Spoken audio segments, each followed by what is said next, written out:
pour parler d'un chef, d'un responsable.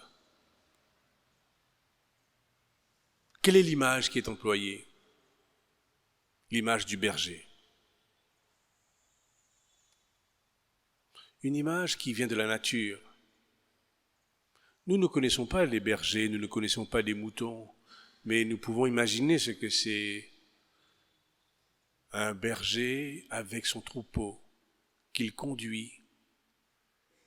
Et c'est ainsi que dans l'Église, que Jésus lui-même, que Dieu lui-même dans l'Ancien Testament, a toujours pris l'image du berger.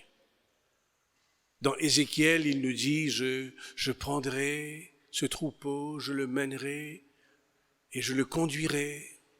Et puis nous avons lu ce grand psaume, psaume 23 ou 22, ce grand psaume, le Seigneur est mon berger, je ne manque de rien.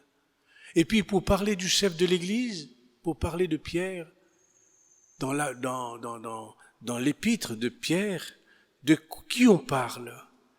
On parle de ce berger, comme un berger qui conduit son troupeau. C'est ainsi que le chef conduira le troupeau. Et pour nous, notre grand chef, aujourd'hui, c'est le pape François. Depuis longtemps, on attend un pape pareil, depuis très longtemps.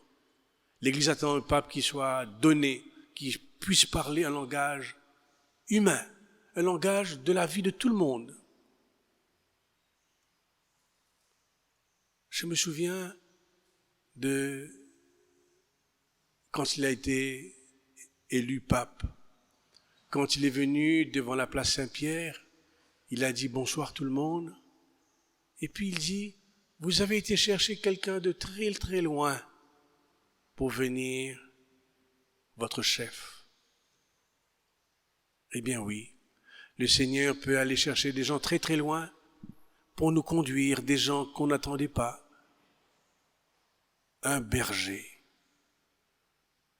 Que le pape François soit ce bon berger pour nous tous, pour l'humanité, et que son exemple nous inspire. Amen.